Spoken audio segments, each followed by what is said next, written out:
அறிவியலும் தொழில்நுட்பமும் தான் இந்த உலகை மாற்றி இருக்கின்றன. எவனுமே இந்த நாட்டுக்காரன் கிடையாதுங்க. நாம் சீர்மிகு தமிழ்நாட்டுக்குத்தான் தலைவர் என்று நினைத்தோம். சிகாகோவிலும் தலைவராகத்தான் அவர் இருக்கிறார். மனித நேயமே அற்ற ஒரு சமூகத்தை நம்மால் பார்க்க முடிகிறது. எனக்கு நாற்காலியை சரி செய்யவும் தெரியும், நாற்காலியில் நாட்டை ஆளவும் தெரியும். எந்த தேசத்தின் விடுதலைக்கும் எழுத்து என்பது ஒரு நெருப்பு புறம். இந்து பத்திரிகையை பாருங்கள், அவன் என்ன எழுதுகிறானோ அதற்கு மாற்றாக எழுதினால் சரியாக இருக்கும் என்று பெரியார் சொன்னார். நம்முடைய ஆதித்தனார் அவர்கள் நாம் ஐரிஷ் என்பது போல நாம் தமிழர் கட்சி என்று தொடங்கினார். போராளிகளின் பெயராக இருந்தது கோமாளிகளின் பெயராக. நிகழ்வின் தலைவர் அம்மா வீரமத்தினி அவர்களே, வாசகர் வட்டத்தினுடைய செயலாளர் ஐயா வெங்கடேஷ் அவர்களே, கோபண்ணா அவர்கள் உள்ளிட்ட அவையோரே அனைவருக்கும் என் அன்பு வணக்கம். வாழ்வில் சில நேரங்களில் நாம் எதிர்பார்க்காத சில பெருமைகள் வந்து சேரும். நான் மிகவும் மதிக்கிறேன் கோபண்ணா அவர்கள் என்னை பாராட்டி இந்த மேடையில் சொன்ன சொற்களையை நான் அப்படித்தான் உண்மையாக எடுத்துக்கொள்கிறேன். மேடைக்காக இதை குறிப்பிடவில்லை. உலக சரித்திரம் 7வது அமர்வுக்கு தொடர்ந்து வந்திருக்கிற உங்கள் அனைவருக்கும் மீண்டும் என் அன்பும் நன்றியும். எனக்கு நினைவிருக்கிறது, சென்ற முறை நாம் முடிக்கிற போது உலகத்தினுடைய ஆளுமைகள் பலரை பற்றி பார்த்துவிட்டு, கார்ல் மார்க்ஸை பற்றி, சார்ல்ஸ் டார்வின் பற்றி பார்த்துவிட்டு, இறுதியில் ஃப்ளாரன்ஸ் நைட்டிங்கேல் என்கிற மிக விந்தையான அந்த பெண்மணியை பற்றிய குறிப்புகளை முடித்து, அடுத்த அமர்வில் அமெரிக்காவின் உள்நாட்டு போர் தொடங்கும் என்று சொல்லி நான் நிறைவு செய்தேன். இப்போது உள்நாட்டு போர் தொடங்குகிறது. என்ன ஒரு வியப்பு என்றால், இன்றைக்கு அந்த ஒரு போரை பற்றி மட்டும் நாம் பேசப் போவதில்லை. தொடர்ச்சியாக இந்த அமர்வு முழுவதும் போர்கள் தான். ஒன்று உள்நாட்டு போர், இன்னொன்று ஒரு தேசத்தின் விடுதலை போர், மூன்றாவது ஒரு தேசத்தில் எழுந்த புரட்சி போர், நான்காவது 2 நாடுகளுக்கு இடையிலான போர், ஐந்தாவது ஒட்டுமொத்தமாக முதல் உலக போர். எனவே இதனை நான் தேர்ந்தெடுத்துக் கொள்ளவில்லை. ஜவஹர்லால் நேரு அவர்களே இந்த வரிசையில் தான் எழுதியிருக்கிறார். அமெரிக்காவின் உள்நாட்டு போர் 1861 தொடங்குகிறது. முதல் உலக போர் 1918 முடிகிறது. எனவே 1861 1918 வரைக்கும் ஏறத்தாழ 57 ஆண்டு கால உலக வரலாற்றை இந்த அமர்வில் நாம் பார்க்க இருக்கிறோம். அதற்கு பிறகு மிக நெருக்கமாக வந்துவிட்டோம். 1918க்கு பிறகு 30 36 தான் நேரு அவர்கள் சிறையில் இருந்த காலம். அதற்கு பின்னால் ஒரு 18 ஆண்டுகள் தான் ஒரே அமர்வில் முடித்து விடலாம் என்று நினைத்தால், அண்மை கால நிகழ்வுகள் என்பதால் கூடுதலான செய்திகளை நேரு குறித்திருக்கிறார். எனவே 18 36 என்பதற்கு அவர் 450 பக்கங்களை செலவிட்டிருக்கிறார். எனவே இன்னும் 2 அல்லது 3 அமர்வுகள் ஆகக்கூடும் என்று நான் கருதுகிறேன். 10 அமர்வுகளை தாண்டாது. நல்லது. இந்த உள்நாட்டு போர் அமெரிக்காவிலே ஏன் ஏற்பட்டது? அது உலக புகழ்பெற்ற ஒரு போர். அமெரிக்காவிலே இந்த வடக்குக்கும் தெற்குக்கும் இடையிலே நிகழ்ந்த மோதல். வடக்கும் தெற்கும் பல நாடுகளில் மோதிக்கொண்டிருக்கின்றன, அமெரிக்காவிலே மட்டும் அல்ல. வடக்குக்கும் தெற்குக்கும் போர் நிகழ்வதற்கு முன்னால், அமெரிக்காவின் அதிபராக ஆப்ரஹாம் லிங்கன் பொறுப்பேற்பதற்கு முன்னால் என்ன மாதிரியான நிகழ்வுகள் நடைபெற்றன என்பதை நேரு அவர்கள் முதலில் சுருக்கமாக சொல்லுகிறார். அமெரிக்கா என்பது ஐரோப்பாவினுடைய பிரிட்டன் தான், உலகத்தினுடைய த கிரேட் பிரிட்டன். இன்றைக்கு ஐரோப்பிய நாடுகளில் பிரிட்டனில் இருக்கிறவர்களுக்கு ஒரு மனப்பாங்கு உண்டு. We are the big brothers, நாங்கள் தான். ஈரோ நாணயம் என்று கொண்டு வந்தாலும் அதில் பிரிட்டனினுடைய பவுண்ட்ஸ் வராது, நாங்கள் தனி என்று சொல்லுகிற ஒரு இயல்பு பிரித்தானிய மக்களுக்கு இப்போதும் உண்டு. அந்த நேரங்கள் கூட நாம் பார்க்கலாம். மிகவும் எதையும் ரொம்ப பழமையான கன்சர்வேட்டிவ் என்று சொல்லுவார்களே, அப்படிப்பட்ட ஒரு பிடிப்பு பழமையிலே உடையவர்கள் பிரித்தானியர்கள். நீங்கள் ஜெர்மனியிலும் பிரான்சிலும் நெதர்லாந்திலும் இருக்கிற அந்த இயல்பான பண்பாட்டு மாற்றங்கள் இன்னமும் பிரிட்டனில் வந்து சேரவில்லை. இப்போதும் அலுவலகத்துக்கு போனால் அந்த ஃபார்மல் ட்ரெஸ் என்கிற அந்த உடைகள் தான் இயல்பாக மற்ற நாடுகளில் வருவது போல அமெரிக்காவில் நான் பார்த்திருக்கிறேன். பல பேர் அரைக்கால் சட்டையோடு அலுவலகத்துக்கு வருவார்கள். எங்களுக்கு வேலை தான் முக்கியம் என்று அவன் சொல்வான். எது சரி என்பதெல்லாம் பிறகு. ஏன் நான் குறிப்பிடுகிறேன் என்றால், பிரிட்டன் உலகத்தினுடைய மிகப்பெரிய தலைமை நம்மிடத்திலே தான் இருக்கிறது என்று கருதி கொண்டிருந்த நேரத்தில் அமெரிக்கா மெல்ல மெல்ல தன்னுடைய மேற்கு பகுதியை விரிவு செய்து கொண்டிருந்தது. முதலில் அமெரிக்கா தொடங்குகிற போது 13 கடற்கரை நாடுகள், மக்கள் தொகை வெறும் 40 லட்சம். அமெரிக்காவுக்கு இருக்கிற பெரிய வாய்ப்பு மிகப்பெரிய பரப்பளவு, மிக குறைவான மக்கள் தொகை. என்றைக்கும் நீங்கள் மக்கள் தொகையை கணக்கிடுகிற போது மக்கள் தொகையை மட்டும் வைத்து கணக்கிடக்கூடாது. எவ்வளவு பரப்பளவில் எவ்வளவு மக்கள் இருக்கிறார்கள் என்கிற மக்கள் அடர்த்தி தான் முதன்மையானது. நீங்கள் இந்தியாவுக்கும் சீனாவுக்கும் மக்கள் தொகையில போட்டி இருக்கிறது என்றால் சீனாவினுடைய பரப்பளவோடு ஒப்பிடுகிற போது இந்தியாவினுடைய பரப்பளவு குறைவு. எனவே மக்கள் அடர்த்தி அதிகமாக உலகத்தில் உள்ள நாடு இந்தியா தான். ஆனால் அமெரிக்காவிலே நிறைய இடம் இருந்தது. ஆகையினால் ஐரோப்பாவிலே இருக்கிற பலர் அமெரிக்காவுக்கு குடியேற தொடங்கினார்கள். இன்றைக்கும் நீங்கள் பார்க்கலாம், மற்ற நாடுகளைப் போல அமெரிக்கா என்பது ஒரு நாடு, ஒரு கலாச்சாரம் கொண்டது இல்லை.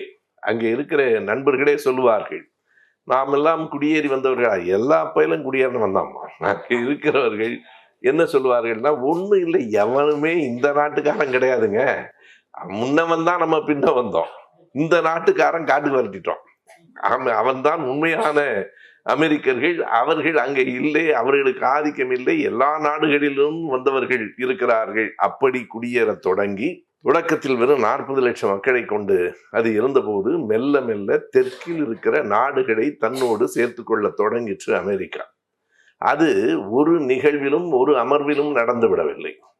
அது பல பண்பாட்டு மாற்றங்களை கண்டது, பல போர்களையும் கண்டது.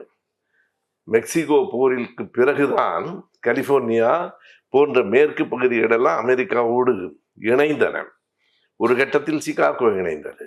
பிறகு தென் அமெரிக்க நாடுகள் சிகாகோ என்று சொல்லுகிற போது இனி தமிழ்நாட்டில் சிகாகோவை அறியாதவர்கள் இருக்க முடியாது. நாம் சீர்மிகு தமிழ்நாட்டுக்குத்தான் தலைவர் என்று நினைத்தோம், சிகாகோவிலும் தலைவராகத்தான் அவர் இருக்கிறார். இப்படி பல பகுதிகளை, அமெரிக்காவுடைய பகுதிகளை உள்ளடக்கி கொண்டே போகிற ஒரு பகுதியை பார்க்கிறோம். தென் அமெரிக்க நாடுகள் முழுக்க ஸ்பானிஷ் மொழியை கொண்டவை, பிரேசிலை தவிர. மற்ற எல்லாவற்றையும் தன் பக்கமாக வளைத்துக் கொள்ளுகிற போது முற்று முழுக்க வேறு பண்பாடு. நான் முதலில் குறிப்பிட்டேன், வட அமெரிக்கா என்பதே பல்வேறு பண்பாடுகளை கொண்ட பகுதி. ஆனால் தென் அமெரிக்கா முற்றிலும் வேறுபட்டதாக இருந்தது. மெல்ல மெல்ல வட அமெரிக்கா ஒரு கலாச்சாரத்தை நோக்கி இறுகி வந்தது. ஆனால் தென் அமெரிக்கா முழுவதும் வேறு வேறு சிந்தனைகள் கொண்டதாக, அதுவும் வேறு வேறு நாடுகளின் காரணியாக இருந்து மாறி வந்தவை. நெப்போலியனிடமிருந்த நெப்போலியனினுடைய கட்டுப்பாட்டில் இருந்த சில நாடுகள், நெப்போலியன் பிறகு ஒரு பகுதியை, லூசியானாவை வட அமெரிக்காவுக்கு விட்டுவிட்டான். என்ன வேடிக்கை பாருங்கள், நாடு யாருடையதோ யாரோ யாருக்கோ விற்பனை செய்கிறான். எல்லாம் அங்கே நடப்பது எல்லாமே ஒருவர் இன்னொருவருக்கு விற்பனை செய்கிறார்கள், ஒப்பந்தம் எல்லாம் நடக்கிறது. 2 பேருக்கு அந்த இடத்தோடு எந்த தொடர்பும் இல்லை. அப்படித்தான் தென் அமெரிக்கா முழுவதும் எடுக்கப்பட்டது. மிக கவனமாக குறிக்க வேண்டுமென்றால் அந்த காலகட்டத்திலே தான் அடிமைகள் முறை தொடங்குகிறது.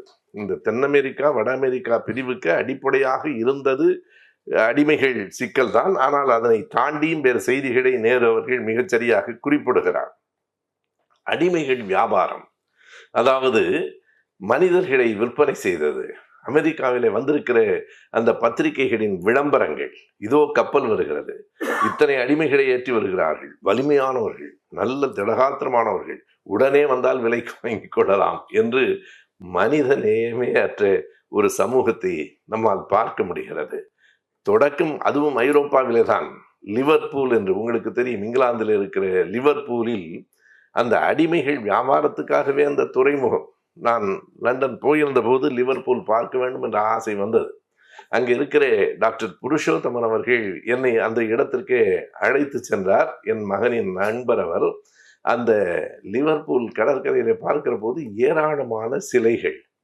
அந்த சிலைகள் யாருடையவை என்று கேட்டேன். அவர் சொன்னார், இது யாருடைய குறிப்பான ஒருவரின் சிலையும் அல்ல, அடிமைகளுக்கு நினைவாக பல்வேறு மனித உருவங்கள் அந்த கடற்கரை முழுவதும் சிலைகளாக இருக்கின்றன. அப்படி நான் பார்த்ததே இல்லை. கடற்கரையில் வரிசையாகவெல்லாம் இல்லை, இங்கொன்றும் அங்கொன்றும் இங்கொன்றுமாக அந்த சிலைகள். லிவர்பூல் தான் அடிமை வியாபாரத்தில் உலகத்தில் உச்சத்தில் இருந்தது.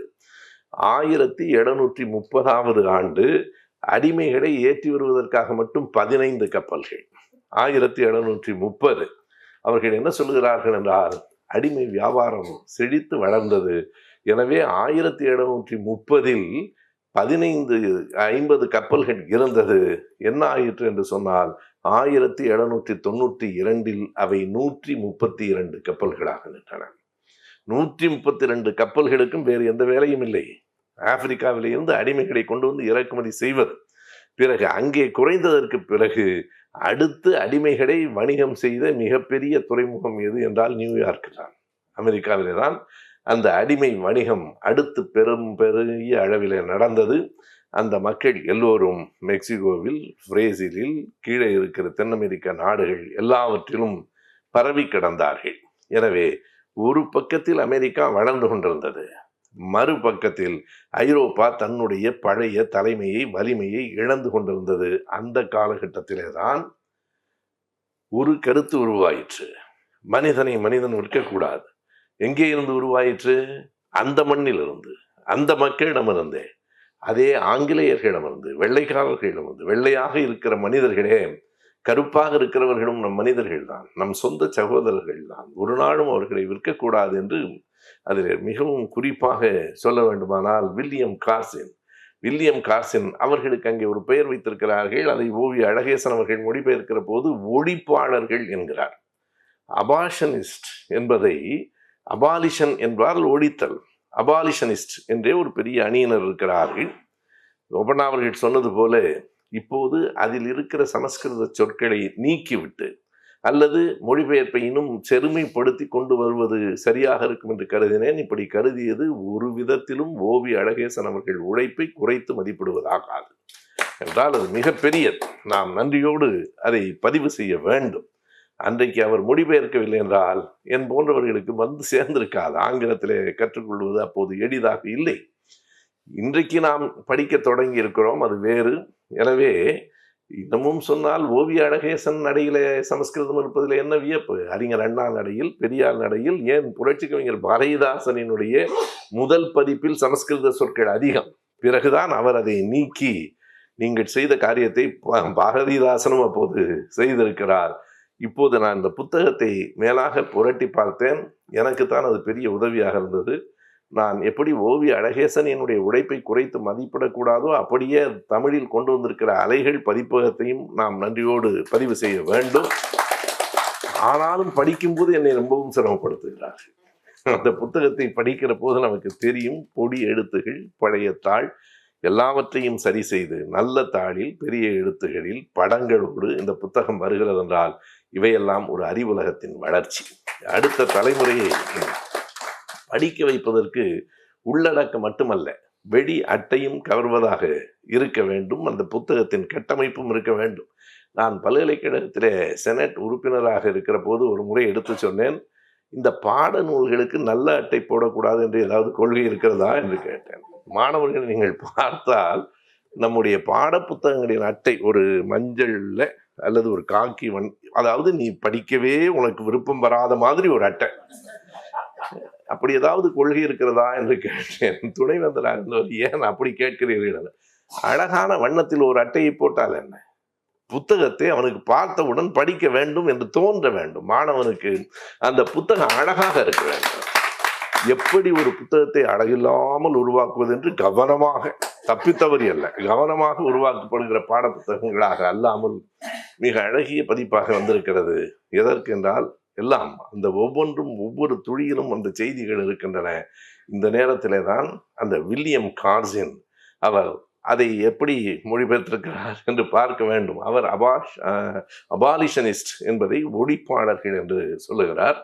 எனக்கு அபாலிஷன் என்றால் ஒழித்தல் தான், ஆனால் ஒழிப்பாளர்கள் என்கிற சொல் எனக்கு பொருத்தமாக தெரியவில்லை.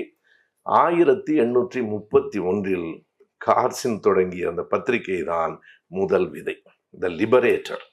அந்த பத்திரிகையின் பெயர் த லிபரேட்டர். அந்த பத்திரிகை தான், அதுவும் மிக உறுதியாக கார்சினின் எழுத்துக்களை நேரு மொழிபெயர்த்து அப்படியே தந்திருக்கிறார். ஒரு நாள் அனுமதிக்க முடியாது. இதை நான் நிதானமாகவும் அணுக முடியாது. நீங்கள் மனிதர்களை விற்பனை செய்யக்கூடாது என்பதை நான் நின்று நிதானமாக உங்களுக்கு சொல்ல முடியாது. நான் கோபமாக கடுமையாகத்தான் பேசுவேன். ஏன் தெரியுமா? அதற்கு அவர் சொல்லியிருக்கிற காரணம் மிக அழகானது. ஒரு வீடு எரிந்து கொண்டிருக்கிறது, நிதானமாக அணைக்கப் போகிறவன் நியாயமானவன் இல்லை. ஒரு வீடு எரிந்து கொண்டிருக்கிற போது நிதானமாக அணைக்கப் போகிறவன் நியாயமானவன் இல்லை. ஒரு குழந்தை ஆபத்தில் இருக்கிற போது ஓடி போய் காப்பாற்றுகிறவன் தான் மனிதன். ஆகையினால் இன்றைக்கு இந்த மனிதன் விற்பனை செய்வது என்பது மிக கொடுமையானது. எனவே இதனை நிதானமாக என்னால் அணுக முடியாது, கடுமையாய்த்தான் எழுதுவேன். 1831 த லிபரேட்டர். ஏனென்றால் அந்த உள்நாட்டு போல் தொடங்கியது அதற்கு பிறகு 30 ஆண்டுகளுக்கு பின்னால். 30 ஆண்டுகளாக அந்த உணர்வு ஊட்டப்படுகிறது. 30 ஆண்டுகளாக தடங்களில் விவாதங்கள் நடக்கின்றன. பிறகுதான் 1860 அதிபராக நம்முடைய ஆப்ரஹாம் லிங்கன் பொறுப்பேற்கிறார். நான் பேசுகிற போது இயல்பாக நம்முடைய என்று வருகிறது. ஆப்ரஹாம் லிங்கன் நம்முடையவர் அல்ல, கருத்தியல் அடிப்படையில் நம்முடைய ஆப்ரஹாம் லிங்கன் அவர் மனிதர்கள் விற்பனை என்பதை ஏற்க முடியாது என்று சொல்லுகிறார். அவரை பற்றி ஒரு செய்தி பல மேடைகளில் தவறாக சொல்லப்படுவதை நான் கேட்டிருக்கிறேன். செருப்பு தைக்கிற தொழிலாளியின் மகன் என்று இல்லை, மிகவும் ஏழ்மையான குடும்பத்தில் கென்டகியிலே பிறந்தவர் அவர். படிப்பு பெரிதாக ஒன்றும் இல்லை. ஆனால் அவர் ஒரு தச்சரின் மகன், சன் ஆஃப் கார்பெண்டர் என்பார்கள், தச்சரின் மகன். அதற்கு ஒரு நிகழ்ச்சியும் உண்டு, புத்தகத்தில் இல்லாத ஒரு நிகழ்ச்சியை சொல்லுகிறேன். ஆப்ரஹாம் லிங்கன் அதிபராக பொறுப்பேற்கிற போது பலரால் பொறுக்க முடியவில்லை. ஒரு தச்சரினுடைய பிள்ளை நாட்டின் அதிபராக வருவதா? எனவே அங்கே எதிர்கட்சியில் இருக்கிற ஒருவர் சொல்லுகிறார், பதவி ஏற்பதற்காக அந்த நடந்து போகிற போது மிஸ்டர் லிங்கன் என்று அழைக்கிறார். திரும்பி பார்த்து என்ன என்றால், ஒன்றுமில்லை, நான் உட்கார்ந்திருக்கிற நாற்காலி கொஞ்சம் ஆடுகிறது, சரியாக இல்லை, உங்கள் அப்பாவை கொஞ்சம் அதை சரி செய்து கொடுக்க சொல்லுங்கள். தாமஸ் லிங்கன் அவங்க அப்பா பேர். அதற்கு ஆப்ரஹாம் லிங்கன் சொன்ன விடை இருக்கிறது. நின்று நிதானமாக அவரை பார்த்து, அப்பா வேண்டாம், நானே சரி செய்து தருகிறேன், எனக்கும் அந்த தொழில் தெரியும். 2 அடி அழித்து விட்டு மறுபடி திரும்ப சொல்லுகிறார், எனக்கு நாற்காலியை சரி செய்யவும் தெரியும், நாற்காலியில் நாட்டை ஆளவும் தெரியும். அதுதான் ஆப்ரஹாம் லிங்கன். எனவே அப்படி அவர் ஆட்சிக்கு வந்தது நாம் அறிவோம். ஆப்ரஹாம் லிங்கன் வாழ்க்கை வரலாற்றை படித்தவர்கள் எல்லோரும் அறிவார்கள். பலமுறை முயன்று தேர்தல்களில் நின்று அவர் வெற்றி பெறவில்லை. எனவே உங்களுக்கு முன்னாலேயே ஒரு உதாரணம் இருக்கிறது. கோபனா அவர்கள், நான் ஒரு முறை முயன்று பிறகு நாடாளுமன்றம் போகவில்லை என்றால் நீங்கள் எல்லாம் போயிருக்க வேண்டும். சரியாக சொன்னால் நீங்கள் எல்லாம் போயிருக்க வேண்டும். எனவே நாடாளுமன்றத்திற்கு பல முறை முயன்று அவரால் வர முடியவில்லை. கடைசியாக வெற்றி பெற்று 1860 அந்த பொறுப்புக்கு அமர்ந்தார். 61 65 அவருடைய இறுதி நாள் வரையில் அவர் போராட்டங்களைத்தான் அதிபராக சந்தித்தார். ஒரு நாடும் மன நிறைவோடு மகிழ்வோடு அவரால் ஆட்சி செய்ய முடியவில்லை. 4 ஆண்டுகளும் அவர் பட்ட துன்பத்தை போல 1809 பிறந்து 60 வரைக்கும் எல்லா தொல்லைகளையும் ஏற்று 60 அதிபராக வந்த பிறகுதான் அவர் வாழ்நாளில் கூடுதலான சிக்கல்களை சந்தித்தார். 61 65 வரைக்கும் அந்த போராட்டம் நடைபெற்றது. 62 செப்டம்பரிலே இனி அடிமை முறை கூடாது என்று சொன்னாலும் 63 ஜனவரி 1 இந்த அடிமை முறை ஒழிக்கப்படுகிறது என்று அறிவிக்கப்பட்டாலும் 65 தான் 64 ஏறத்தாழ அது முடிவுக்கு வந்தது. 1865 ஆண்டு ஏப்ரல் மாதம் 15 ஆப்ரஹாம் லிங்கன் சுட்டுக் கொல்லப்பட்டார். நாம் அறிவோம். அமெரிக்காவுக்கு போகிற போது அவருடைய சிலை அந்த நாற்காலியில் அமர்ந்திருக்கிறது போல ஒரு சிலை. ஏனென்றால் அவர் நாற்காலியில் அமர்ந்து ஒரு நாடகம் பார்த்து கொண்டிருக்கிற போதுதான் சுட்டுக் கொல்லப்பட்டார். எனவே அந்த காட்சி அப்படியே நினைவில் கொண்டு வருவதற்காக அதை அவர்கள் செய்திருக்கிறார்கள். இவ்வளவுக்கும் ஆப்ரஹாம் லிங்கன் கொஞ்சம் சமரசமாகத்தான் அந்த கொள்கையை முன்வைத்தார். தென் அமெரிக்க நாடுகளில் அந்த அடிமை விற்பனையை ஏற்றுக்கொண்டிருக்கிறவர்களை நான் கூடுதலாக தொல்லை செய்யவில்லை. ஆனால் இனி புதிதாக அப்படி ஏற்கக்கூடாது, வட அமெரிக்காவில் கூடவே கூடாது என்று சொன்னார். எப்படியாவது அந்த மக்களையும் ஒப்புக்கொள்ள வைக்க வேண்டும் என்று கருதினார். வட அமெரிக்கா முழுவதும் அடிமை முறைக்கு எதிராக திரும்பிற்று. தென் அமெரிக்கா முழுவதும் அடிமை முறை வேண்டும் என்று சொன்னது என்ன காரணம்? இதுதான் அடிப்படையில் ஜவஹர்லால் நேரு அவர்கள் அந்த உள்நாட்டு போர் பற்றி எழுதியிருக்கிற அந்த சிந்தனை என்ன என்றால், எல்லோரும் பொதுவாக எழுதுகிற போது இந்த அடிமை மனிதர்கள் அடிமைகளாக விற்பனை செய்யப்படுகிற முறைதான் உள்நாட்டு போருக்கு காரணம் என்கிறார்கள். அதுதான் கடைசியாக உடனடி காரணம். ஆனால் அடிப்படையில் இந்த அடி நீரோட்டத்தில் என்ன இருக்கிறது என்றால், வட அமெரிக்காவுக்கும் தென் அமெரிக்காவுக்கும் இடையில் பண்பாட்டு பொருளாதார அடிப்படையிலேயே முற்றிலுமாக வேறுபாடு இருக்கிறது. வட அமெரிக்காவில் தொழிற்சாலைகள் பெருகிவிட்டன. நீங்கள் ஒரு பகுதி, ஒரு வாழ்க்கை முறை மாறுகிற போது பண்பாடு மாறும். நீங்கள் நில உடைமை சமூகமாக இருந்து மெல்ல மெல்ல முதலாளித்துவ சமூகமாக மாறுகிற போதுதான் இந்த சமூக மாற்றங்கள் பலவும் நிகழ்ந்தன. அதற்கு பிறகு முதலாளித்துவம் தனக்கு தானே குழியை வெட்டி கொள்வதற்கான எல்லாவற்றையும் வைத்திருக்கிறது என்று பொது உடைமை சிந்தனையாளர்கள் சொன்னார்கள். எப்படி மாறிற்று என்றால் நீங்கள் எண்ணி பார்க்கலாம். நில உடைமை சமூகம் என்கிற போது இந்த ஊரில் இருக்கிற ஒரு வயல், அதை நம்பித்தான் இந்த குடும்பம், அந்த நிலத்தை நம்பித்தான் குடும்பம் என்றால் அந்த குடும்பம் அந்த ஊரிலே தான் எல்லோரும் இருப்பார்கள். அண்ணன் தம்பி எல்லோரும் இருப்பார்கள். என்னதான் குடும்பத்துக்குள் சண்டை வந்தாலும் பிள்ளைகள் பிரிந்து போவது, ஒரு மகன் தனியாக இன்னொரு வீட்டில் இருப்பது என்பது அந்த ஊரே பேசுகிற ஒரு செய்தியாக மாறும். இன்றைக்கு கூட கிராமத்தில் அது எளிதல்ல. நகரங்களில், மாநகரங்களில் ஒரே குடும்பம் ஒன்றாக இருப்பதுதான் பெரிய செய்தி. அப்படியெல்லாம் இருக்க வேண்டியதில்லை என்கிற புரிதல் வருகிறது. எனவே இந்த நில உடைமை சமூகத்தினுடைய மாற்றம் இந்த கூட்டு குடும்பங்களை உடைக்கிறது. கூட்டு குடும்பங்கள் சின்ன சின்ன தனித்தனி குடும்பங்களாக ஆகின்றன. தொழிற்சாலைகள் வந்த பிறகு ஒருவன் இந்த ஊருக்கு வேலைக்கு போகிறான், இன்னொருவன் இன்னொரு வேலைக்கு போகிறான். அந்த குடும்பம் ஒரு குடும்பம், அதிலே மூத்தவர் அந்த தாத்தாவினுடைய பேச்சை கேட்டுத்தான் எல்லோரும் நடக்க வேண்டும் என்கிற அந்த பழைய நில உடைமை சமூகம் தகர்ந்து போனது. இது வட அமெரிக்காவில் நடந்தது, தென் அமெரிக்காவில் நடக்கவில்லை. தென் அமெரிக்கா பெரும்பாலும் தோட்டங்களை கொண்ட பகுதி. தோட்டங்களில் வேலை செய்வதற்கு மனித உடல் உழைப்பு தேவை. எனவே அடிமைகளை வாங்குவதென்பது எங்களுக்கான தேவை. இதை எப்படி நீங்கள் குறுக்கிடலாம் என்றுதான் அவர்கள் கேட்டார்கள். இப்படித்தான் அந்த போராட்டங்கள் தொடங்கின. ஆப்ரஹாம் லிங்கன் காலத்தில் அந்த அமெரிக்க ஐக்கிய நாடுகளிலே இருந்த 11 நாடுகள் பிரிந்து போய்விட்டன. 11 நாடுகள் இனி உங்களோடு நாங்கள் இல்லை என்று பிரிந்து போய்விட்டன. உண்மைதான். அதனை கான்ஃபெடரல் ஸ்டேட் என்று அவர்கள் கூட்டாட்சி நாடுகள் என்று அழைத்தார்கள். அதற்கு ஜெஃபர்சன் டேவிஸ் என்பவர் அதிபராக இருந்தார். நீங்கள் ஜெஃபர்சன் டேவிஸ் என்பதை நேரு அவர்களின் புத்தகத்தை படித்துவிட்டு கூகுளுக்கு போய் ஜெஃபர்சன் டேவிஸை தேடுகிற போது அதில் ஒரு குறிப்பு இருந்தது. எல்லா இடங்களிலும் நீங்கள் பார்க்கலாம். கூகுளிலே பிரதமர் என்று சொன்னால் இவருக்கு முன்னால் இருந்தவர் யார், அடுத்து இருந்தவர் யார் என்று குறிப்பு இருக்கும். ஜெஃபர்சன் டேவிஸுக்கு என்ன குறிப்பு இருக்கிறது என்றால், இவருக்கு முன்னால் யாரும் இல்லை, பின்னால் யாரும் இல்லை, அவர் ஒருவர் தான். அந்த பதவியே ஒழிக்கப்பட்டு விட்டது. அவருக்காக மட்டுமே 4 ஆண்டுகள் இருந்த பதவி ஜெஃபர்சன் டேவிஸ் மட்டுமே அந்த கான்ஃபெடரல் ஸ்டேட் என்கிற அந்த 11 நாடுகளுக்கு அதிபராக இருந்தார். பிறகு அந்த 11 நாடுகளும் அமெரிக்க ஐக்கிய நாடுகளுக்குள் வந்து சேர்ந்து விட்டன. எனவே ஆப்ரஹாம் லிங்கன் கடைசி வரையிலே இந்த வட தென் அமெரிக்க நாடுகளில் இருக்கிற அந்த வேறுபாடுகளை தீர்த்து வைப்பதில் பல முயற்சிகள் செய்தும் பயணத்துத்தான் போயிற்று. கடைசியாக 1863 ஜனவரி 1ஆம் தேதி ஆப்ரஹாம் லிங்கன் அறிவித்தார், இனி அடிமை முறை என்பது அமெரிக்காவிலே ஒழிக்கப்பட்டு விட்டது, இனி அது குற்றம், இட் இஸ் அன் அஃபென்ஸ் என்று அறிவித்ததுதான் ஆப்ரஹாம் லிங்கனினுடைய வாழ்க்கை. அமெரிக்க வாழ்க்கை வரலாற்றிலும் அமெரிக்காவின் வரலாற்றிலும் குறிப்பிடத்தக்க நிகழ்வு. அதை சாதித்தார்.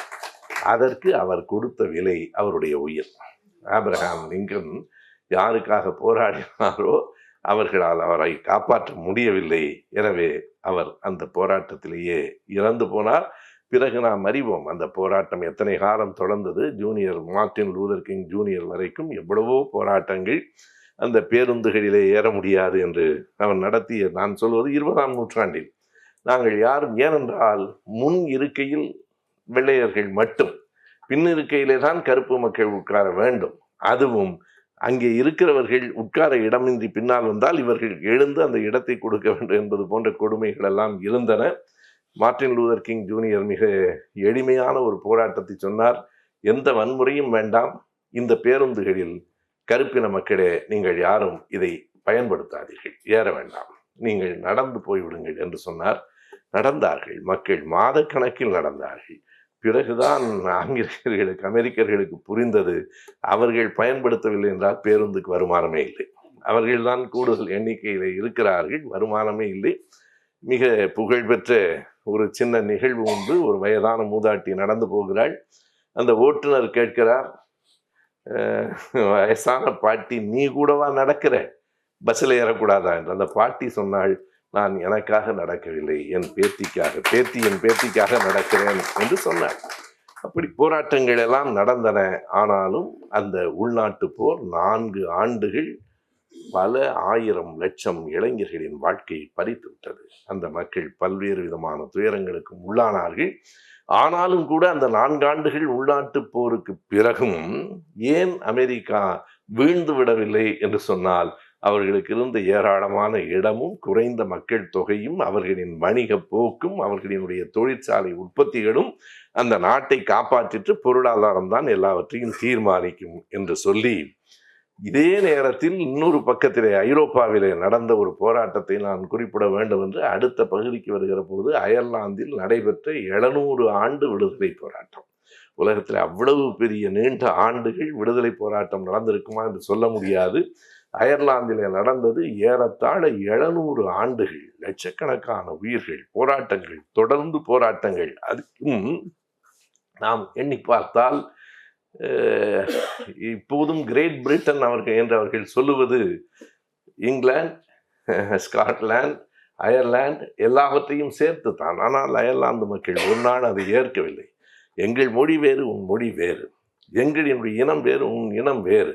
எங்கள் மீது நீ ஆதிக்கம் செலுத்துகிறாய். இன்னும் சரியாக சொன்னால், நேரு அவர்கள் அப்படித்தான் சொல்லுவார், அமெரிக்காவிலிருந்து நாம் பறந்து போகிறோம் என்று வைத்துக் கொண்டால், அதாவது ஒரு கற்பனையில், இப்போது மந்திரம் சொன்னால் பறக்கலாம் என்கிறார்கள். அப்படி இல்லை.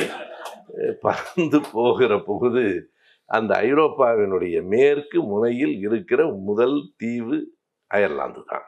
எனவே அதை தாண்டித்தான் நாம் போக வேண்டும். எனவே அயர்லாந்து பற்றி பேசுவோம் என்று அவர் சொல்லுவார்.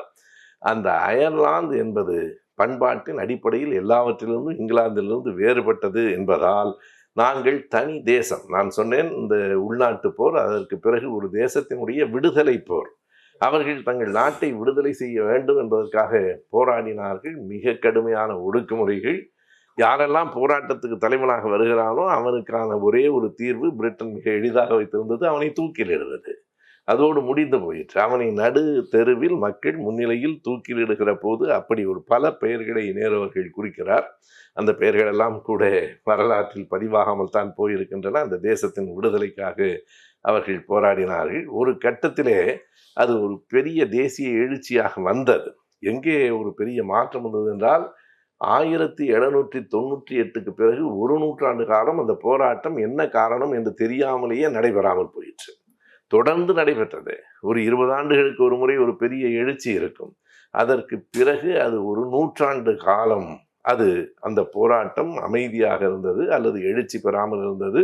அப்படி எழுச்சி பெற்று நடந்த போது அங்கே இருக்கிற எழுத்தாளர்கள் இன்னொன்றை நாம் நினைவில் வைத்துக் கொள்ள வேண்டும். எந்த தேசத்தின் விடுதலைக்கும் எழுத்து என்பது ஒரு நெருப்பு புறம். அதுதான் உன்னை தூண்டும். அதில் மிக குறிப்பிட்ட அந்த பெயர் கூட எனக்கு புதிதாக இருந்தது. பிறகுதான் நான் அதை தேடி அவர் எழுதிய பிற புத்தகங்களையும் பார்த்தேன். ஜனாதன் ஸ்விஃப்ட் என்கிற ஒரு எழுத்தாளரை நேரு குறிப்பிடுகிறார். அதற்கும் நமக்கு இந்த இடத்திலும் நான் கோபனா அவர்களிடத்தில் ஒரு வேண்டுகோள், எனக்கு தெரியவில்லை, இப்படி பெயர்கள் வருகிற போது அடைப்புக்குறிக்குள் ஆங்கில பெயர்களை போடுவது நமக்கு தேடுவதற்கு எளிதாக இருக்கும். ஏனென்றால் ஜனாதன் என்பதற்கு என்ன அதுக்கான ஆங்கில எழுத்து என்று தெரியாமல் நான் 2-3 முறை போட்டு பார்த்து தான் அது JO என்று வருகிறது. நான் JA என்று தான், ஜொனாதன் ஸ்விஃப்ட் என்பவர் அவன் எழுதியிருக்கிற அந்த தொடர், அதை நேரு குறிப்பிட்டிருக்கிறார். பிறகு ஜொனாதன் ஸ்விஃப்ட் எழுதியிருக்கிற பல புத்தகங்களை பற்றி நம்மிடத்தில் குறிப்புகள் அந்த கூகுளில் இருக்கிறது. அவன் எழுதியிருக்கிற ஒரு வரியை சொல்கிறேன் பாருங்கள். 2 செய்திகள். ஒன்று, நமக்கு அயர்லாந்துக்கு எது நல்ல தருணம், எதுவெல்லாம் இங்கிலாந்துக்கு கெட்ட தருணமோ அதுவெல்லாம் அயர்லாந்துக்கு நல்ல தருணம். பாருங்கள், எங்கே ஒரு ஒப்புமை வருகிறது என்றால், நீங்கள் எப்படி முடிவெடுக்க வேண்டும். இந்து பத்திரிகையை பாருங்கள், அவன் என்ன எழுதுகிறானோ அதற்கு மாற்றாக எழுதினால் சரியாக இருக்கும் என்று பெரியார் சொன்னார். இந்து பத்திரிகையே தந்தை பெரியாரை போற்றி ஒரு புத்தகம் வெளியிடுகிற காலத்துக்கு வந்து விட்டோம். அதுவும் நாம் கூட தமிழர் தலைவர் என்றோம், இந்து பத்திரிகை என்றும் தமிழர் தலைவர் என்று மிகச் சரியாகவே அந்த தலைப்பை வைத்திருக்கிறார்கள். எனவே எது அயர்லாந்துக்கு நல்ல தருணம், எதுவெல்லாம் இங்கிலாந்துக்கு ஒரு மோசமான தருணமோ அதுவெல்லாம் அயர்லாந்துக்கு நல்ல தருணம். இங்கிலாந்தை எதிர்த்து எந்த போர் நடந்தாலும் அந்த போரில் எதிர்ப்படையில் ஐரிஷ் வீரர்கள் இருந்திருக்கிறார்கள். அது ஒரு செய்தி. இங்கிலாந்து எதிர்த்து யார் போர் நடத்தினாலும் சரி, அந்த களத்திலே போய் நாங்களும் வருகிறோம், அந்த பயலை அடிக்கணும், நாங்கள் உங்களோடு வருகிறோம் என்று இங்கிலாந்தின் மீது அவ்வளவு கோபம் அயர்லாந்து. அதுதான் இந்த ஜொனாதன் ஸ்விஃப்ட் எழுதியிருக்கிற அந்த வரி என்ன என்றால், பிரிட்டிஷிலிருந்து வருகிற நிலக்கரியை தவிர மற்ற எல்லா பொருளையும் எரியுங்கள். இதில் ஒரு அழகு இருக்கிறது பாருங்க. ஏனென்றால் நிலக்கரியை தவிர எல்லாவற்றையும் எரியுங்கள் என்றால், ஏன்னா நிலக்கரியை எரித்தால் அது புறக்கணிப்பதில் பயன்படுத்துவது. ஏனென்றால் நிலக்கரியினுடைய ஒரே பயன்பாடு எரித்தல் தான். எனவே நிலக்கரியை தவிர மற்றவைகளை எல்லாம் எரியுங்கள் என்று சொன்னார். நான் ஒரு முறை ஒரு நண்பரின் காரில் ஏறுகிற போது கதவை திறந்தால் சத்தம் வந்தது, இருக்கையில் அமர்ந்தால் சத்தம் வந்தது, அவர் ஹார்ன் அடிக்கும்போது சத்தம் வந்தேன். நான் அதை கேட்டேன், இது ஒரு வித்தியாசமான காரா, ஹார்னை தவிர மற்ற எல்லா இடத்துல இருந்து சத்தம் வருகிறது என்று. ஸ்விஃப்ட் சொல்லுகிறான், நிலக்கரியை தவிர மற்ற எல்லாவற்றையும் பிரிட்டிஷ் பொருள்களை கொடுத்துங்கள் என்று சொல்லுகிற அளவுக்கு பிரிட்டிஷார் மீது அவ்வளவு ஒரு பெரிய கோபம் அயர்லாந்து மக்களுக்கு இருந்தது. அந்த போராட்டம் தொடர்ந்து கொண்டே இருந்தது. எப்போது முடிவுக்கு வருகிறது? இந்த 57 ஆண்டுகளில் இந்த போராட்டம் தொடங்கி முடியவில்லை. நேரவர்கள் எழுதுவது போல 700-750 ஆண்டு கால வரலாறு அந்த போராட்டத்திற்கு இருக்கிறது. அது நிறைவு பெற்ற காலகட்டம் என்பது இந்த 57 ஆண்டுகளுக்குள் வருகிறது. 20ஆம் நூற்றாண்டின் தொடக்கத்திலே தான் 1917 ஒரு அமைப்பு உருவாக்கப்படுகிறது. பாருங்கள், இன்னொரு ஒப்புமையும் பாருங்கள். 1916-17 தான் இங்கேயும் விழிப்புணர்ச்சி வந்தது. 17 அந்த இயக்கத்திற்கு ஷின்ஃபென் என்று பெயர். ஷின்ஃபென் என்றால் அது ஆர்தர் கிரீஃப் என்கிறவரும் டிவேலராகவும் தொடங்கிய இயக்கம். அந்த சின்ஃபென் என்பது அவர்கள் மொழி சொல் நமக்கு புரியவில்லை. அந்த சின்ஃபென் என்றால் நாம் வி தி ஐரிஷ் என்று பொருள், நாம் ஐரிஷ்காரர்கள். இதை பார்த்து தான், அந்த பெயரினால் ஊக்கம் பெற்றுத்தான் நம்முடைய ஆதித்தனார் அவர்கள் நாம் ஐரிஷ் என்பது போல நாம் தமிழர் கட்சி என்று தொடங்கினார். இன்றைக்கு அது என்ன ஆக இருக்கிறது என்று நமக்கு தெரியும். பாருங்கள், நான் ஒன்றுமே சொல்லாமல் நீங்கள் சிரிக்கிறீர்கள். ஒரு கட்டத்தில் போராளிகளின் பெயராக இருந்தது கோமாளிகளின் பெயராக. வரலாற்றில் எதுவும் நிகழும் என்பதற்காக நான் சொல்லுகிறேன். எனவே அப்படி இந்த சின்ஃபென் இயக்கம்தான் ஒரு பெரிய போராட்டத்திற்கு பிறகு அயர்லாந்து என்கிற ஒரு தேசத்தை கண்டது. இது எல்லாம் சேர்ந்துதான் கிரேட் பிரிட்டன் என்று அவர்கள் இன்னமும் சொல்லிக் கொண்டிருக்கிறார்கள். இது ஒரு தேசத்தின் விடுதலை போராட்டம்.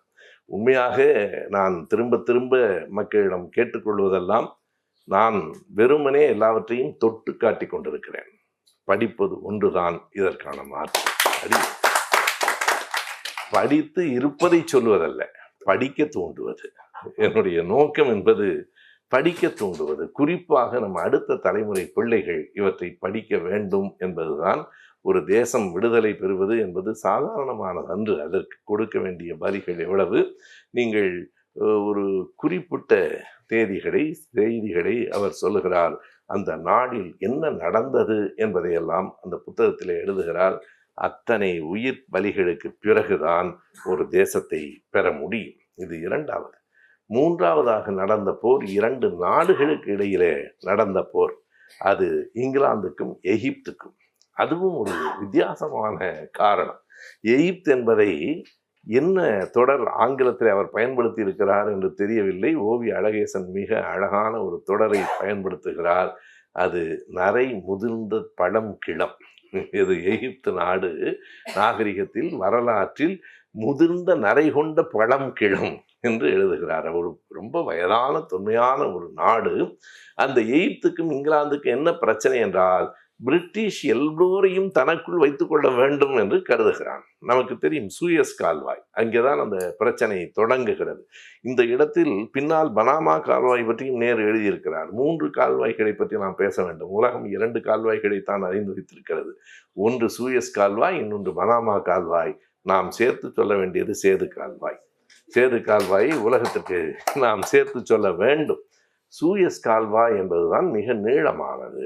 அது மத்திய தரைக்கடலையும் செங்கடலையும் இணைக்கிற ஒரு பாலம். அது வருகிற வரைக்கும் என்ன நடந்தது என்றால், ஐரோப்பாவிலே இருந்து ஆசியாவுக்கு வர வேண்டும் என்றால் ஆப்பிரிக்க நாடுகளை சுற்றி கொண்டுதான் வர வேண்டும். ஆப்பிரிக்கா முழுவதும். வாஸ்கோடா காமா 1498 கள்ளிக்கோட்டையிலே கால் வைத்தார் என்றால் அவர் ஐரோப்பாவிலே தொடங்கி முழுக்க ஆப்பிரிக்கா நாடுகளின் தென்முனை நம்பிக்கை முனைக்கு வந்து பிறகுதான் இந்தியாவுக்கு வந்தார். அப்படித்தான் இந்தியாவை கண்டுபிடிக்க கொலம்பஸும் புறப்பட்டார். ஆனால் அவர் அமெரிக்காவோடு நின்று போய் அமெரிக்கா தான் இந்தியா என்று கருதி கொண்டார். இந்த போக்குவரத்தை மிக எளிமையாக ஆக்கியது சூயஸ் கால்வாய். அதனுடைய நீளம் எவ்வளவு தெரியுமா? 190 கிலோமீட்டர், 300 மீட்டர் அகலம். கப்பல் போவதற்கு வாய்ப்பாக 190 கிலோமீட்டர், 190 கிலோமீட்டர் நீளம், 300 மீட்டர் அகலம் கொண்ட 1869 கட்டப்படுகிறது. இந்த எல்லாம் அங்கே உள்நாட்டு போர் முடிந்த தருணம். இவை எல்லாம் ஒரே காலகட்டத்தில் நடப்பவை. 1869 கட்டப்படுகிற போது அந்த சூயஸ் கால்வாயை இங்குதான் என்ன சொல்கிறார்கள் என்றால், இதை கட்டியவன் நாங்கள். எனவே சூயஸ் கால்வாயில் எந்த கப்பல் போகலாம், எந்த கப்பல் போகக்கூடாது என்று நாங்கள் தான் தீர்மானிப்போம். அதில் எகிப்துக்கு எந்த உரிமையும் இல்லை. எவ்வளவு சிக்கல் பாருங்க. நம் ஊரில் ஒரு ரயில் தடம் போட்டு விட்டால் பிறகு அந்த ரயிலில் யார் ஏறலாம் என்று அவன் தீர்மானிக்க முடியுமா? கடைசியாக பிரான்ஸ் அதிலே ஒரு சிக்கலுக்கு வந்தான். இந்த சூயஸ் கால்வாயினுடைய கடைசி ஒரு 100 கிலோமீட்டரை நாங்கள் அல்லவா போட்டோம். சரி, அதை நீ வைத்துக்கொள் என்று இவன் சொன்னான். மறுபடியும் பாருங்கள், யார் நாட்டை யார் பங்கு கொடுக்கிறார்கள். எகிப்து தேசத்தை 800 கிலோ, 180 என்னிடத்துல இருந்தால் 13 கிலோமீட்டர் உன்னிடத்துல இருக்கட்டும், நாம் 2 பேரும் சண்டை போட வேண்டாம் என்று. இதுதான் எகிப்துக்கு இங்கிலாந்தின் மீது மிகப்பெரிய கோபத்தை உருவாக்கிற்று. எகிப்து மக்கள் இங்கிலாந்தை நாங்கள் ஒழித்தே கட்டுவோம் என்று தொடங்கி 1869 இந்த சூயஸ் கால்வாய் திட்டம், 1872 ஒரு போர், 1882 இன்னொரு பெரிய போர் இங்கிலாந்துக்கும் எகிப்துக்கும் இடையிலே நடந்தது. இந்த இங்கிலாந்துக்கும் எகிப்துக்கும் இடையிலே நடந்த போரில் அலெக்சாண்ட்ரியா என்கிற ஊரை பிரிட்டிஷ் ஒட்டுமொத்தமாக தீ வைத்து கொடுத்து விட்டார்கள். எனவே ஒரு மிகப்பெரிய பாதிப்பும் இழப்பும் தான். இந்த அமர்வு முழுவதும் நாம் போர்க்கிடங்களை பார்த்து கொண்டிருக்கிறோம். ரத்தம் ஆறாக ஓடுகிறது. ஆனால் எந்த நாடும் அதனால் பெரிதாக பயன்பெறவில்லை. ஒவ்வொரு கட்டத்திலேயும் அதற்கான போராட்டங்கள், மிக மோசமான நிகழ்வுகள் தான் நடைபெற்றிருக்கின்றன. எனவே அப்படி ஒரு முறை பார்க்கிற போது முழுமையாக அந்த சூயஸ் கால்வாயை வைத்துக்கொண்டு நடந்த போர் அதே மாதிரி தான். உடனடியாக என்ன நடந்தது என்றால், இதை ஒப்பிட்டு மிக நன்றாக நேரு அவர்கள் எழுதியிருக்கிறார். மத்திய தரைக்கடலையும் செங்கடலையும் இணைப்பதற்கு இந்த சூயஸ் கால்வாய் என்று சொன்னால், அந்த சூயஸ் கால்வாய்க்கு பிறகு போக்குவரத்து எளிதாக ஆகிறது என்று சொன்னால், அமெரிக்காவிலும் அந்த சிந்தனை வந்தது. வட அமெரிக்காவிலிருந்து புறப்படுகிற கப்பல்கள் தென் அமெரிக்கா முழுவதையும் சுற்றி கொண்டு வர வேண்டாம் என்பதனாலே இங்கே பசிபிக் கடலையும் அட்லாண்டிக் கடலையும் இணைப்பதற்கு இடையில் ஒரு கால்வாய் உருவாக்கலாம் என்றால் அதுதான் பனாமா கால்வாய். அது சூயஸ் கால்வாயிலே இருந்து பெற்ற திட்டம். என்ன வேறுபாடு? அது 190 கிலோமீட்டர் நீளமுடையது. பனாமா கால்வாய் 80 கிலோமீட்டர் நீளமுடையது. ஆனால் பனாமா கால்வாயை கட்டுவது அத்தனை எளிதாக இல்லை. காரணம், இந்த நீர் மட்டத்தை விட உயர்த்தி ஒரு பக்கத்தில் தாண்டும் ஒரு பக்கத்தில் உயர்ந்தும் இருந்ததால் அதை கட்டுவதற்கு, பனாமா கால்வாயை உருவாக்குவதற்கு மிகப்பெரிய போராட்டங்கள் நடந்து அது கைவிடப்பட்டது. நீங்கள் மீண்டும் இந்த ஆண்டுகளை நான் சொல்வதற்கு காரணம், வரலாறு என்பதே ஆண்டுகள் தான். பி.டி. ஸ்ரீனிவாச ஐயங்கார் தன்னுடைய ஹிஸ்டரி ஆஃப் த தமிழ்ஸ் என்கிற புத்தகத்தினுடைய முன்னுரையில் எழுதுவார், ஒரு வரலாற்றுக்கு கால பதிவுகள் தான் கண்கள் என்றால் தமிழ்நாட்டின் வரலாறு பெரும்பாலும் குருடாக இருக்கிறது என்று எழுதுவார். கால பதிவுகளே நம்மிடத்திலே சரியாக இல்லை. இதுவாக இருக்கலாம், அந்த நூற்றாண்டாக இருக்கலாம் என்றுதான் இருக்கிறது. 1869 சூயஸ் கால்வாய். அதை பார்த்து 1881 பனாமா கால்வாய் வேலைகள் தொடங்கின.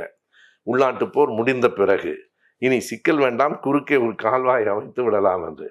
நடைபெறவில்லை. 22,000 தொழிலாளர்கள் இறந்தார்கள். அது மட்டும்தான் நடந்தது. 22,000 தொழிலாளர்கள் இறந்த பிறகு அந்த கால்வாய் திட்டம் கைவிடப்பட்டது. ஆனால் மறுபடியும் இதை கட்டியே தீர வேண்டும் என்று 1904 தொடங்கி 10 ஆண்டுகள் வேலை நடைபெற்று 1914 ஆகஸ்ட் 15 பனாமா கால்வாய் திறக்கப்பட்டது. அது ஒரு பெரிய செய்தி, நீங்கள் எண்ணி பார்க்க வேண்டும். அதாவது அதுவும் 10 ஆண்டுகள், 59 தொடங்கி 10 ஆண்டுகள் நடைபெற்று சூயஸ் கால்வாயை கட்டினார்கள். ஆனால் அதிலே பாதிதான் தொலைவு இருப்பினும் பனாமா கால்வாய் கட்டுவதிலே ஏற்பட்ட நடைமுறை சிக்கல்களால் இதற்கும் 10 ஆண்டுகள் ஆகின. 1914 திறந்தார்கள். இவற்றையெல்லாம் நினைவிலே வைத்து கொண்டுதான் இங்கே இருந்து புறப்படுகிற ஒரு நாகப்பட்டினத்திலிருந்து புறப்படுகிற கப்பல் இலங்கையை சுற்றி கொண்டு கேரளாவுக்கு வந்து சேருவது என்ன நியாயம்? இதை நம்முடைய ராமேஸ்வரத்துக்கு பக்கத்திலேயே ஒரு பாலத்தை அமைத்தால் மிக எளிதாக, இதுவும் ஏறத்தாழ பனாமா கால்வாய் தூரம்தான். பனாமா கால்வாய் 80 கிலோமீட்டர், சேது கால்வாய் 83 கிலோமீட்டருக்கு திட்டமிடப்பட்டது. 2004 ஆண்டு தொடங்கப்பட்டது. அண்ணன் TR பாலு அவர்கள் அமைச்சராக இருக்கிற போது பெரிய முயற்சிகளை எடுத்துக்கொண்டு தொடங்கினார். குறுக்கே ராமர் வந்து நின்று விட்டார். என்ன செய்வது? நீங்கள் உங்களுடைய ஆன்மீக நம்பிக்கையை நான் குறை சொல்லவில்லை. உங்கள் ஆன்மீக நம்பிக்கை ஒரு தேசத்தின் வளர்ச்சிக்கு குறுக்கே நிற்கக்கூடாது. நாம் அதை மட்டும்தான் சொல்லுகிறோம். நீ சுப்பிரமணிய சாமி சொன்னார், பிறகு எப்படி அங்கே போய் பூஜை செய்வது என்று இதுவரையில் அவர் ஒரு முறை கூட பூஜை செய்ததில்லை. ஏதோ வாரம் அங்கே போய் பூஜை செய்வது போல கால்வாயை தடுப்பதற்காக பிறகு ராமர் பாலத்தை நாங்கள் எப்படி போய் பூஜை செய்வது என்று கேட்டார்கள். எத்தனை பிரச்சனைகள்! அந்த திட்டம் கைவிடப்பட்டது. கடைசியாக வந்திருந்தால் உண்மையாக அதிலே நமக்குத்தான் உலக நாடுகள் முழுவதும் இந்த பாலத்திலே வழியாக, கால்வாய் வழியாக போகிற போது இந்த துறைமுகம் ஒரு முக்கியமான துறைமுகமாக ஆகியிருக்கும்.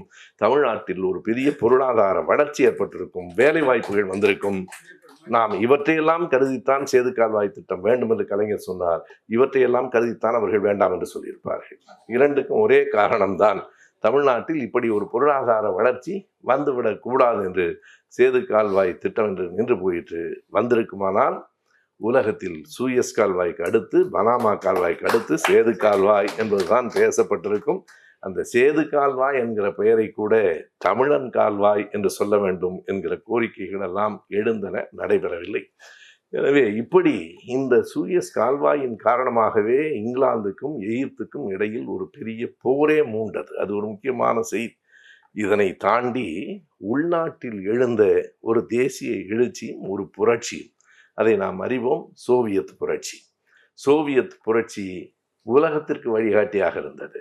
சோவியத் புரட்சி உலகத்தின் பல பகுதிகளை சிவப்பாக மாற்றின. இன்றைக்கு நம்முடைய தோழர் சீதாராம் யெச்சூரி அவர்கள் இறந்து போயிருக்கிற இந்த நாளில் அவருக்கு நாம் நம்முடைய இறுதி வணக்கத்தை செலுத்திய இந்த அரங்கத்தில் இந்த சோவியத்தினுடைய புரட்சியை பற்றி, மாவீரர் லெனினை பற்றியும் பேசுவது ஒரு பொருத்தமான செய்தியாக இருக்கும். அது 2 முறை அந்த புரட்சி நடைபெற்றது. முதல் முறை அது நசுக்கப்பட்டது. நாம் அறிவோம். அந்த செய்திகளை எல்லாம் விரிவாக நான் சொல்லிக் கொண்டிருக்க வேண்டியதில்லை. ஜார் மன்னர்களினுடைய கொடுமை எப்படி ஜெர்மனியிலே மட்டுமல்ல, இங்கேயும் அந்த யூதர்கள் கொல்லப்பட்டார்கள். ஜார் மன்னன் காலத்திலேயும் யூதர்கள் விரட்டி அடிக்கப்பட்டார்கள். யூதர்கள் எல்லா நாடுகளிலும் படுகொலைகளுக்கு உள்ளானார்கள். எல்லா இடங்களிலும் ஆதிக்கமும் செலுத்தினார்கள். அதுவும் அதனுடைய இன்னொரு பின்புலம். எனவே யூதர்களுக்கு எதிர்ப்பாகத்தான் அது தொடங்கிற்று. பிறகு ஒரு அபேதவாத கட்சி என்று நேரு அவர்கள் எழுதுகிறார். சமத்துவ கட்சி என்று நாம் சொல்லலாம், பொது உடைமை கட்சி என்று கூட சொல்லலாம். பேதம் என்பது பிளவு, அபேதம் பேதமின்மை, அபேதவாத கட்சி என்றுதான் அதை மொழிபெயர்த்திருக்கிறார். அபேதவாத கட்சி என்பது 1903 ஆண்டு 2ஆக உடைந்தது. இங்கே பொது உடைமை கட்சி தமிழ்நாட்டிலும் இந்தியாவிலும் 2ஆக உடைந்தது. இதற்கு வேறு காரணம். சிபிஐ என்றும் சிபி என்றும் எம் என்றும் நாம் சொல்லுகிறோம். இதற்கு வேறு காரணம். அங்கே அடிப்படையில் ஏன் உடைந்தது? அங்கே மென்ஷ்விக்ஸ் என்றும் போல்ஷ்விக்ஸ் என்றும் 2ஆக பிரிந்தார்கள். வேறொன்றும் இல்லை, நமக்கு அந்த மொழி தெரியவில்லை. மென்ஷ்விக்ஸ் என்றால் சிறுபான்மையினர் என்று பொருள், போல்ஷ்விக்ஸ் என்றால் பெரும்பான்மையினர் என்று பொருள். பெரும்பான்மையினர் அந்த பக்கத்தில் இருந்தார்கள். அந்த அணிக்குத்தான் லெனின் அவர்கள் தலைமை ஏற்றார். அப்போது இந்த மென்ஷ்விக்ஸ் எண்ணிக்கையிலே குறைவாக இருந்தவர்கள், அவர்கள் எந்த அடிப்படையில் அந்த பிளவு ஏற்பட்டது என்றால், இந்த ஜார் அரசனை முறியடிக்கிற வரையில் நம்முடைய கொள்கையெல்லாம் அழுத்தமாக சொல்ல வேண்டாம். இந்த சமத்துவம் என்பதை, பகுத்தறிவு கருத்துக்களை, இவைகளையெல்லாம் நாம் கொஞ்சம் மெதுவாக உள்ளடக்கி வைத்துக் கொள்ளலாம் என்று சொன்னபோது லெனின் அதை ஏற்கவில்லை. ஒரு நாளும் முடியாது. நீ கொள்கைகளில் சமரசம் செய்து கொண்டு எதற்காக விடுதலையை கேட்கப் போகிறோம்? நாம் அதை சொல்லித்தான் கேட்க வேண்டும் என்று சொன்ன நேரத்தில் லெனின் பக்கத்திலே பெரும்பான்மையானவர்கள் வந்தார்கள். அப்போது ட்ராட்ஸ்கி எல்லாம் மென்ஷ்விக்ஸில் இருந்தார். உலக விடுதலை கோரிய ட்ராட்ஸ்கி மென்ஷ்விக்ஸிலே தான் இருந்தார். அந்த போல்ஷ்விக்ஸ் மென்ஷ்விக்ஸ் என்கிற 2 பிரிவுகளில் மென்ஃபிக்ஸ் தான் அந்த புரட்சியை எடுத்தார்கள்.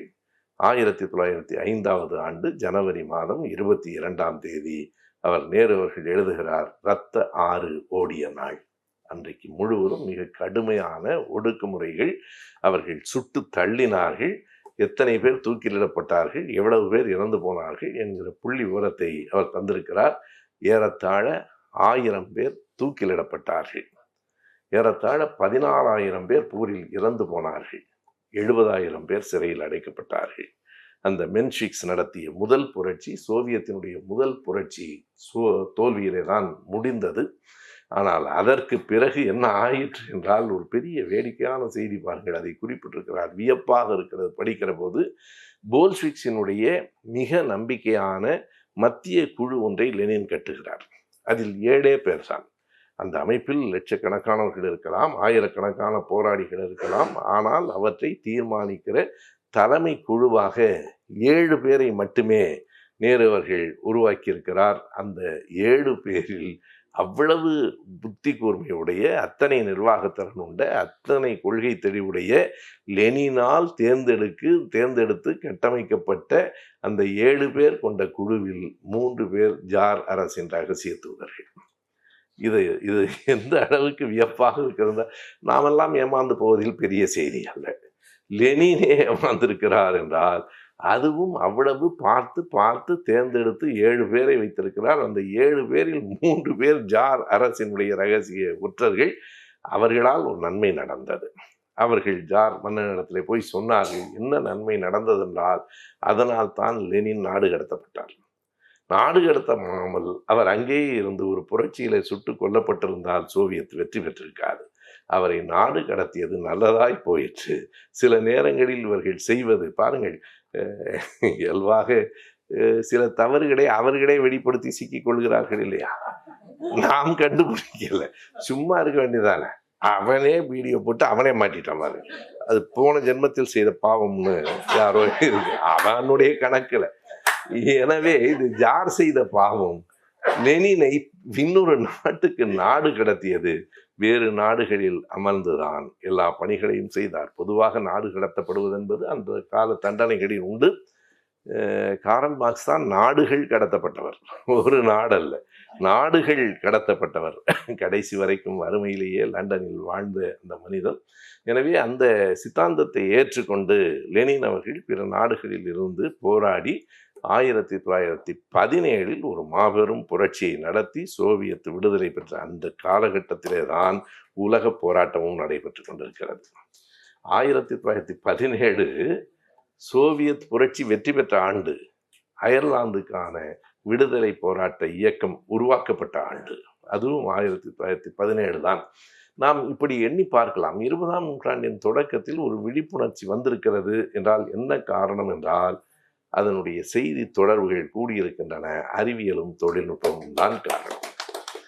மீண்டும் மீண்டும் நாம் சொல்ல வேண்டிய செய்தி, அறிவியலும் தொழில்நுட்பமும் தான் இந்த உலகை மாற்றி இருக்கின்றன. மனித அறிவும் மூளையும் தான் மாற்றி இருக்கின்றனவே தவிர எந்த நாட்டிலும் எந்த காலத்திலும் எந்த ஒரு மாற்றமும் எந்த தேவனாலும் கொண்டு வரப்படவில்லை. எல்லாம் அறிவும் நம்முடைய உழைப்பும் தான் எல்லாவற்றையும் கொண்டு வந்து சேர்த்திருக்கிறது. எனவே 1917 இவ்வளவு பெரிய வெற்றி வருகிற போது முதல் உலகப் போர் நடந்து கொண்டிருக்கிறது. அந்த முதல் உலகப் போர் அவ்வளவு பெரிய போர். மொத்தம் கடைசியாக ஒரு கணக்கு சொன்னார்கள். அந்த கணக்கை தாங்க முடியாது. 4 ஆண்டுகள் போர் முடிந்த போது அரசாங்கங்கள் சொன்ன கணக்கு 4,60,00,000 பேர் கொல்லப்பட்டிருக்கலாம். அரசாங்கம் ஒரு கணக்கு சொன்னால் அதை நீங்கள் 2 அல்லது 3ஆல் பெருக்கிக் கொள்ள வேண்டும். அரசாங்கம் சொன்ன கணக்கு 4,60,00,000 பேர் கொல்லப்பட்டிருக்கிறார்கள். அவ்வளவுதான். அது இன்னமும் கூட 10 கோடி தான் இருக்கும். எங்கே தொடங்கிற்று அந்த உலகப் போர்? எந்த புள்ளியில் தொடங்கிற்று என்று எண்ணி பார்த்தால் வியப்பாக இருக்கிறது. இவ்வளவு பெரிய போருக்கு இது ஒரு காரணமா என்று தோன்றும். 1914ஆவது ஆண்டு ஜூன் மாதம் 28ஆம் தேதி ஆஸ்திரியாவினுடைய இளவரசனும் அவன் மனைவியும் போஸ்னியாவுக்கு வருகிறார்கள். ஒரு சின்ன நிகழ்ச்சி தான், நீங்கள் எண்ணி பார்க்க வேண்டும். ஒரு சின்ன நிகழ்ச்சி உலக போருக்கு வழிவகுத்திருக்கிறது என்றால் எவ்வளவு உணர்ச்சி படுகிறார்கள். அந்த ஆண்டு 14ஆம் ஆண்டு ஜூன் மாதத்தில் இளவரசனும் இளவரசியும், அதாவது ஆஸ்திரியா நாட்டு பட்டத்து இளவரசனும் இளவரசியும் போஸ்னியாவை பார்ப்பதற்காக வந்திருக்கிறார்கள். என்ன காரணம் என்று தெரியாது, 2 பேரையும் ஒருவன் சுட்டுக் கொண்டு விட்டான். அவன் யார் என்றால் செர்பியா தேசத்தை சேர்ந்தவன். போஸ்னியாவுக்கு பக்கத்திலே இருக்கிறது செர்பியா. ஆஸ்திரியா நாட்டு பட்டத்து இளவரசனை செர்பியா நாட்டுக்காரன் சுட்டு கொண்டு விட்டான். அதிகபட்சம் என்ன செய்திருக்க வேண்டும்? அவனை கண்டுபிடித்து தூக்கிலேற்றி இருக்கலாம். ஆனால் இதுதான் நண்பர்களே முதல் உலகப் போரின் தொடக்கத்துக்கு காரணமாக இருந்தது. ஒரு பெரிய பொருளாதார கொள்கைகளெல்லாம் உள்ளே இருந்திருக்கலாம். ஆனால் உடனடி காரணம் என்ன என்றால், பிரான்சிஸ் ஃபெர்டினாண்ட் என்கிற அந்த ஆஸ்திரிய இளவரசன் சுட்டுக் கொல்லப்பட்டான். அவன் மனைவியும் கொல்லப்பட்டாள். உடனடியாக ஆஸ்திரியா என்ன செய்தது என்றால், அவன் கொல்லப்பட்ட இடம் போஸ்னியா, கொன்றவன் செர்பியா என்பதால் செர்பியா நாட்டின் மீது நாங்கள் படையெடுக்க போகிறோம் என்று ஆஸ்திரியா அறிவித்தது. மற்ற நாடுகள் எல்லாம் வேண்டாம், இதற்காக ஒரு பெரிய போர் வேண்டாம் என்றுதான் சொன்னார்கள். இதிலே பெரிய வேடிக்கை, போர் வேண்டாம் என்று சொன்னவர்களிலே ஒருவர் ஜார் அரசன்.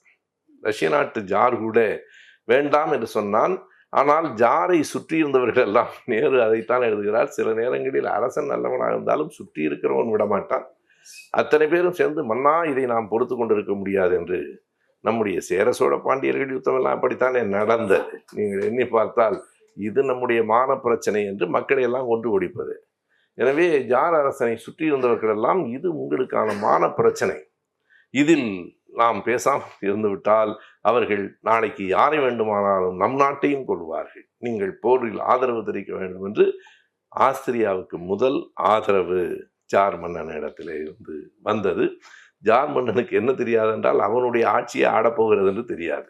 1914 அதில் ஜெர்மனியில இருந்து, அங்கே ஒரு ஹிட்லர் இருக்கிறார் ஜெர்மனியிலே.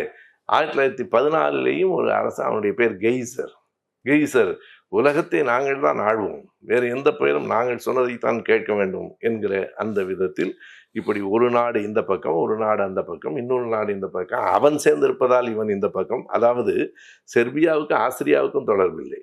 அந்த பக்கத்தில் அவன் ஆதரிக்கிறான் என்றால் அவனை நான் எதிர்த்து பிரிட்டனுக்கும் பிரான்சுக்கும் எப்போது பார்த்தாலும் எந்த இடத்திலும் பெரிய போராட்டங்கள் நடந்து கொண்டே இருந்தன. இந்தியாவிலே கூட கடைசி வரைக்கும் பிரான்ஸ் பக்கத்திலே போர்ச்சுகீசியர்கள், ஐரோப்பிய நாடுகள் தங்கள் சண்டையை வேறு நாடுகளில் வைத்துக் கொள்வார்கள். அது ஒரு விதத்தில் நல்லது. என்றால் தங்கள் நாட்டு மக்களுக்கு எந்த சிக்கலும் இல்லை. நாங்கள் 2 பேரும் சண்டை போட்டால் எங்கள் வீட்டிலோ அவர் வீட்டிலோ போடுவதில்லை, 2 பேருமா சேர்ந்து 3வது ஆள் வீட்டில் சண்டை போடுவது.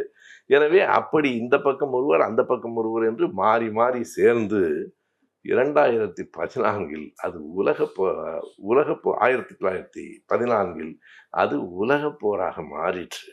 உலகப் போர் வந்ததற்கு பின்னால் எந்த நாடும் அமைதியாக இல்லை, எந்த நாடும் பொருளாதாரத்தை காப்பாற்றிக் கொள்ள முடியவில்லை. நான் சொன்னது போல கோடிக்கணக்கான உயிர்கள் இழந்தன, கோடிக்கணக்கான உயிர்களை இந்த உலகம் இழந்தது. அவ்வளவு பெரிய போர், 2 பக்கத்திலேயும் எல்லா நாடுகளும் சேர்ந்து போராடி. அந்த கட்டத்திலே தான் சோவியத்தில், அதே காலகட்டத்தில் 1917 நவம்பர் புரட்சி என்று சொல்கிற புரட்சி வந்தபோது, இந்த உலகத்தில் என்னை தாண்டி எவனும் கிடையாது என்று சொன்ன ஜார் மன்னன் ஹாலந்து நாட்டுக்கு தப்பி ஓடினான். கடைசியாக எல்லாம் தான் தான் என்று சொல்லுகிறவர்கள் நிலைமை என்ன ஆகும் நீங்கள் எண்ணி பார்க்க வேண்டும். உலக வரலாற்றில் ஹிட்லரை விட வேறு யார்?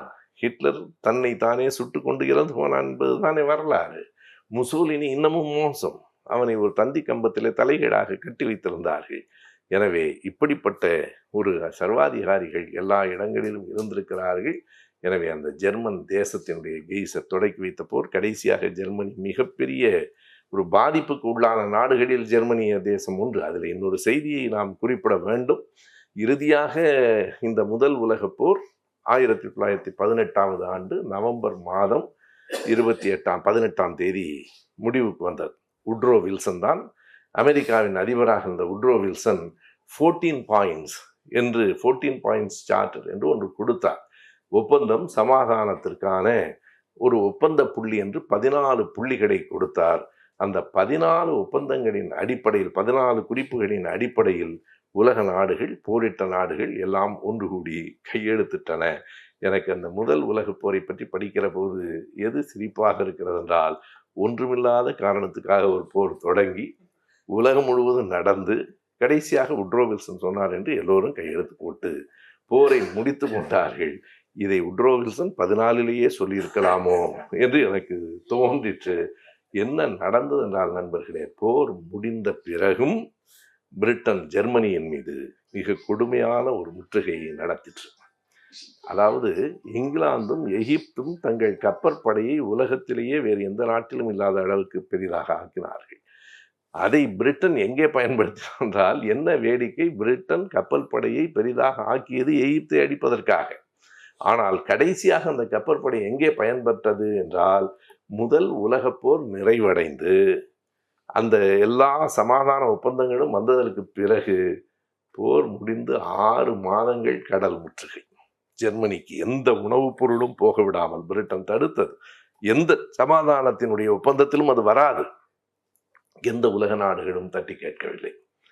6 மாதங்கள் எந்த விதமான உணவுப் பொருள்களும் போகாமல் பிரிட்டன் ஜெர்மனியை தடுத்தது. ஜெர்மனியிலே மக்கள் பசியால் மாண்டார்கள். நண்பர்களே, 2வது உலகப் போரில் ஜெர்மனி மற்ற நாடுகளையெல்லாம் அழிப்போம் என்று எழுந்ததற்கு இப்படியும் ஒரு உள்காரணம் உண்டு. அந்த மக்கள் கோபப்படுத்தப்பட்டார்கள்.